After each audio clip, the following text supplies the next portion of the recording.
Making a career choice hasn't come easy to any one of us.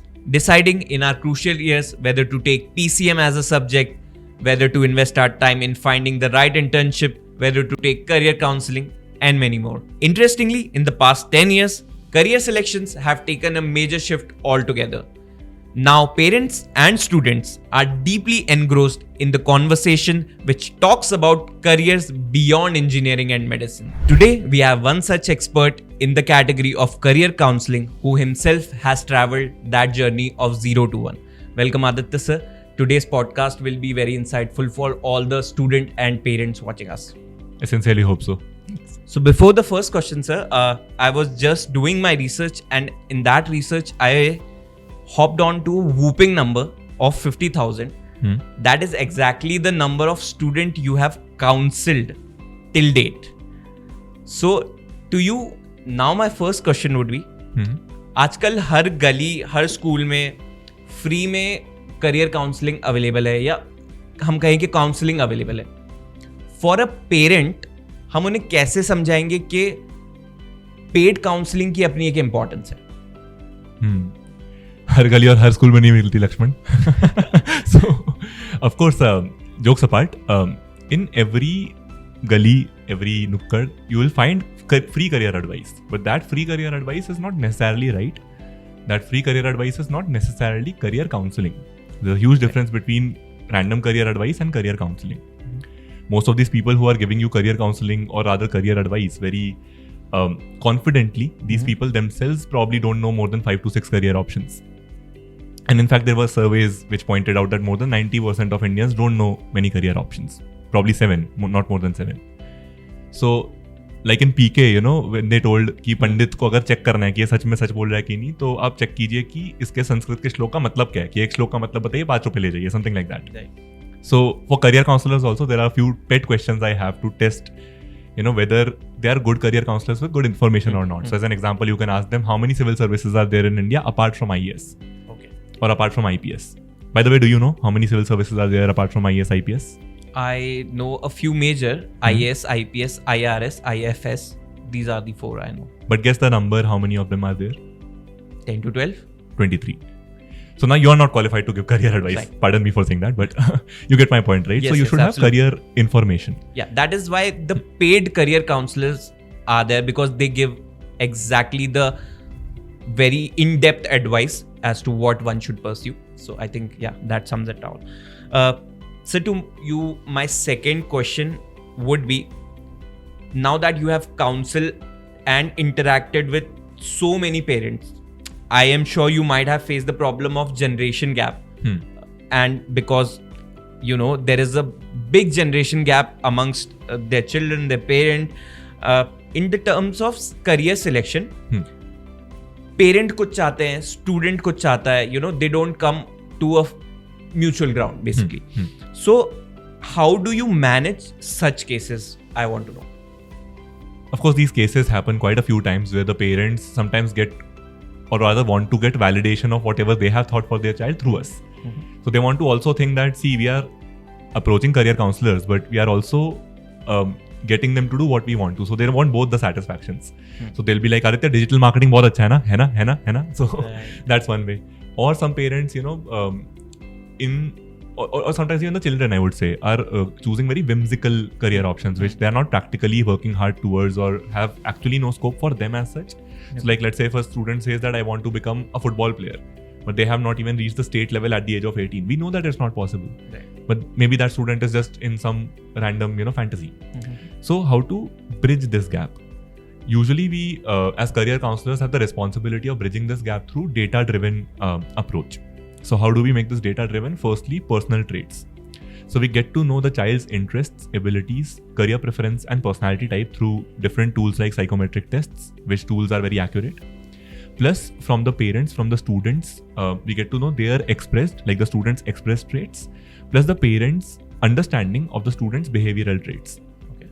Now we match that data. So that is self-exploration. Now we tell them about the different career options. So like in the last answer to your last question, I mentioned that, we mentioned about different career options in civil services, education, social work. So we cover the entire spectrum. And after that, once we give them the entire knowledge of career options available, we give them the data about their own traits, we match them, and we give them career options which are actually having scope, and also match these traits of the child so that they can do well in it. This drives the parent to agree with whatever the child has chosen, even if they were initially having some other preconceived notion about that career.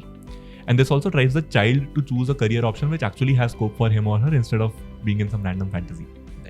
So there's a debate of comparison, sir. You growing up, me growing up in our days when we were in school, in colleges, making through the, the crucial years of ours. There's always that debate of comparison. Our mom and dad used to always say that Sharma ji ka beta kitna acha kar raha hai, why can't you, and things like that. Now that creates a societal pressure. How do you see the students dealing with it, and how should how should a parent first of all should approach it? Of course, there is a huge peer pressure and societal pressure in India, I won't deny it, and it's very difficult to deal with it. Let's also not make everything very easy to deal with. Of course, it's complex, which is also one reason why career counselling might be needed. When a child sees amplified peer pressure through their exposure to social media, it seems like everybody is earning crores of rupees and everybody's at on holiday all the time. Yeah. And here is me, I'm working hard, I'm working so much, and I'm not earning anything in comparison to these guys. It looks like that when you see social media. Plus, parents are also, conveying information about other successful people from their interactions. So, how we convey it usually is Sharma ji का बेटा और मेरी journey बहुत अलग है. हो सकता है शर्मा जी के बेटे के पास पहले से ही बचपन से 2-3 BMW हो, मेरे पिताजी के पास हो सकता है नैनो हो या हो सकता है गाड़ी ही ना हो. तो स्टार्टिंग पॉइंट बहुत अलग है, number 1. So you should always compare yourself with your previous version or your version yesterday. Have you improved? Are you learning something new? Are you discovering the right career option? Are you making progress towards the right career option or towards discovery of the right career option for yourself? If these things are happening at whatever speed, of course you can work on increasing the speed, but you should be happy with effort and progress every day. So essentially, I don't think there should be, like if you have the right mindset which can be inculcated through practice, you should not be victim to peer pressure. And that is something we pass on as a message to all the students and the parents. Okay, sir. So, ये हमने बात की कि how do you guide students or parents. Now, imagine a scenario where a student and the parents have already decided their careers. So, still, does career counseling make any difference to their narrative? And second, should students take career counseling session in these cases? Is it apt for them? 100%. Every student, and I repeat for better impact hopefully, every student should take career counseling. Now what is the reason for that? I'll tell you a small story of my own self. In class 10th, if you would have asked me, Aditya, what do you want to do? I would have said engineering very confidently. I scored 95% in class 10, so you would also say that, okay, his academics match his ability to possibly do engineering. I had scored decently well in science and math both. In fact, I had scored 100 in math. Now, issue is that when you look at academic performance, it is very correlated with a very template-ish choice of career options. As an example, if you score higher marks, what should you take up? I would probably take up arts, commerce, or science. Science. Science. Yes. If you score medium percentage, what is the society's recommendation to you? Commerce. And lower percentage arts. Everybody knows this. Yes. I asked this in schools. Even today it persists. Right. Now the issue is that because of this template-ish understanding, people end up choosing a particular career option. I also did. I chose engineering because that is all I knew about. My elder brother was an engineer at that time. Over time, I figured out that it was not the right career for me. So how did I figure that out? Because I had never tried engineering in my school days.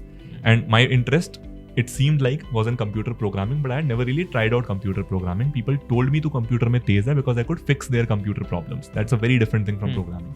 I was tech savvy basically for my age. So I was very sure, but eventually my career option changed. There are many students like this who, because of lack of career guidance and over time drilling of a career option into their heads, are very sure about what they want to, pursue, but eventually they figure out it was for the wrong reasons. So for validation, I would say career counseling is needed by even the people who right now think that they have decided. Right. So, sir, because in today's day and age, आपने जैसे tech savvy की बात की, you already know AI कितनी अलग अलग तरीके से बूम कर रहा है इंडस्ट्री में, how it is growing and things like that, right. what generative AI is taking up in that scenario, is it something that students should be concerned about while choosing their careers? I don't think they should be concerned about it. They should just be aware of it. Okay. As an example, so what does generative AI do? It creates content. So basically, it's challenging the job of creators. Now, notice I said challenging. I did not say it's taking away the job of creators. Like, you're also a creator. You're creating this podcast. Yeah. It's not taking away your job. It's in fact helping you. Helping, right. But if you are efficient enough and if you are smart enough to take its help and not be overrun by it, then it is helping you in your job. If you are not building skill and if the machine exceeds you in terms of skill, then it is taking away your job. So the problem with this kind of an industrial revolution is that it also keeps learning. So it's not like any other industrial revolution where once we learn to use the machine, it's settled. You'll never learn to use the machine to an extent where it will settle down. It will also keep growing its own knowledge. That's what AI is. Absolutely. So if you also keep increasing your own knowledge, if you have chosen the right career option which you are interested in so that you're willing to learn, you have the right keenness to learn, the keenness to work hard, and if you over time keep building skill, I don't think your job is possibly taken away, but yes, you will be challenged by AI always. So they should be aware of it. Children should be educated about it and they should be so technically aware of it. Your says that everyone should be industry ready and they should acquire skills according to that. Absolutely. Cool. So let's hop on some parent centric issues because most of our viewers are parents and students, and majorly this podcast is very crucial for every parent to watch so that their query gets answered. So there are a few questions that I have noted down which as a parent one might come across. So my first question is that when we talk about IIT and NEET,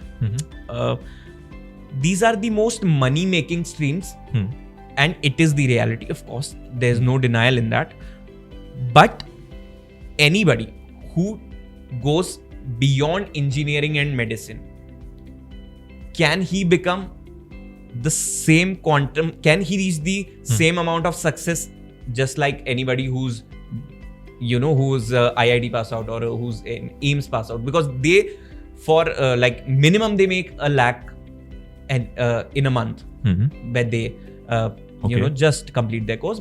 So I just wanted to know, can the others also become equally rich?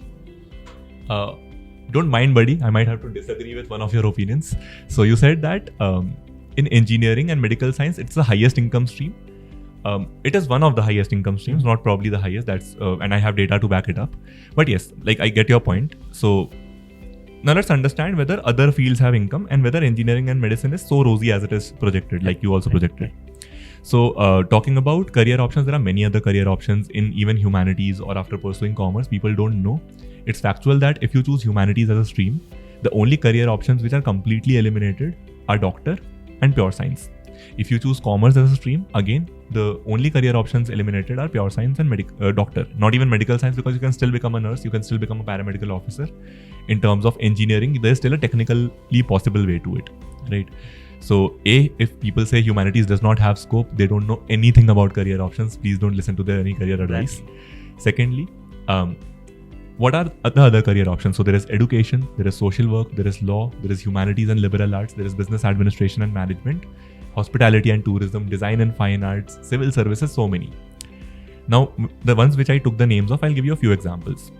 If you give IPMAT, Integrated Program of Management Aptitude Test, if you clear it, if you are in IIM Indore, you complete the 5 years course, you do internships, skill building and everything that's prescribed, score academically well, the average package is 25 lakh per annum. If you talk about law, the top NLUs have an average package ranging from 10 to 20 lakh per annum. If you talk about, let's say, business administration and management from, so I talked about integrated program of management, let's say BBA, BMS, etc. Colleges like Shahid Sukhdev College of Business Studies and other colleges in DU which are at the top will give you a good average package of 10 to even 20 lakh per annum after just a 3-year degree. If you talk about design, the designers who are pursuing BDES from IIT Bombay or the IITs of India or the NITs of India, NIDs would be National Institutes of Design. They are earning above 20 lakh per annum. So there are career options with equal scope to make you, as you said, rich after graduation. That's one. Do medical science and engineering have that much of scope as it is shown? Honestly speaking, it is declining because people are understanding. I'm not saying that these are bad career options. I'm just saying that there's a bubble which is bursting. So earlier, 15 lakh students or 12 lakh students attempted JEE main, and 15 lakh students graduated every year in engineering. Plus, around 20 lakh students gave NEET because they were expecting to be rich, like you said. But all the IT companies which can be listed under mass recruiters, their like employee ratio or their number of employees is declining now. So that is one. Secondly, the college placements are also declining. So now people are not just giving you jobs after seeing which college you hold a degree from and what are your certificates. People are giving skill-based jobs. So if you are in the right career and if you have the right skill, with or without engineering, you can become rich. Absolutely. So for all the students watching, I think sir has answered your question if you can become rich or not. So take your decisions wisely, I would say. So sir, जैसे कि हमने humanities के बारे में अभी बात की, जैसा आपने बताया ह्यूमैनिटीज ऐसा नहीं है जैसा लोग उसे समझते हैं. ह्यूमैनिटीज जब मेरे दिमाग में आता है ना, मेरे दिमाग में फॉर सम रीजन अपने आप यूपीएससी क्लिक करने लगता है. ओके.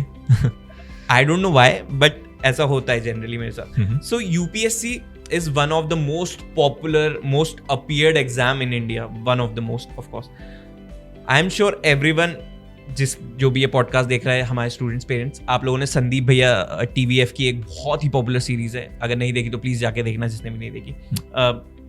जैसे कि हमने उसमें भी देखा है और हमें फैक्चुअल चीज़ें भी पता है कि जो सक्सेस रेशियो होता है इसमें, it's like literally 1 to 2% success ratio. Like in every 1300 students appearing कोई एक सिलेक्ट हो रहा है. In that case, what plan Bs should students have to ensure that this long period of time did not get wasted? So should I give you the actual numbers? Sure, sir. So you said 1 to 2%, then you gave an actual number. So I'll just put that in perspective. From 2006 to 2009 in UPSC CSE, because there's a lot of research going on these days, so there are actual numbers. You'll see that out of every 365 students, there was one guy who got selected. Now, as you said, the ratio is 1 to 1200. So you said 1300, around that only. Now, the selection ratio, you will see that has declined and massively declined, like declined by 1/4. That earlier it was 1 to 365, now it is 1 to 1200, 1205 or 1202 to be precise. So more than the Manojs and from 12th fail or the Abhilashis from TVF aspirants, there are actually more characters of Sandeep Bhaiyas, Gauri Bhaiyas and Preetam Pande's, and who else was there? SK from TVF aspirants, Guris from TVF aspirants. These people are more what you'll see in the society. So 2-3 things. A, when you talk about civil services, you should always have a plan B. That gives you more strength to pursue your plan A with confidence. You know that even if you fall down, you have not, been taken for a ride. B, you should always fix a deadline. How many years am I going to even attempt this examination before I call it that, okay, it's a sunk cost, now let me move forward and do something else. That plan B can be different government exams or a private job. And finally, like if you have given yourself a deadline of 3 years or 2 years that I'll give the exam 2 times or 3 times or 4 times, let's say, you should appear for it with the utmost dedication, do the basics right, read 2 newspapers daily, get the GK right, study, if not more, 8 hours per day, like get the basics right, get the discipline right, and then go for it. Apart from that, also there are many careers in humanities which can be looked at. Great. So I think this was my personal question also, so you answered it really well.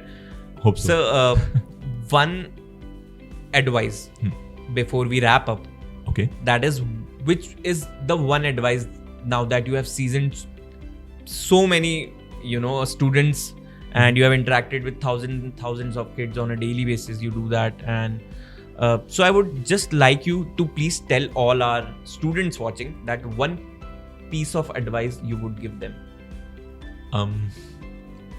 So this is one TEDx talk which I watched, and there was this nice one-liner which the guy said, dream big, work hard and stay humble. I feel it's a very good single line advice to live life in the right way. I try to follow it. I won't say I do follow it. Of course, very arrogant to say that. But the more you try to follow it, you become better at your career, better in life. That's it. Thank you so much, Aditya sir. It was really, really insightful to have had a conversation with you on this topic. And thank you so much for all the viewers that that are watching us today, all the students, all the parents. Thank you so much for your time.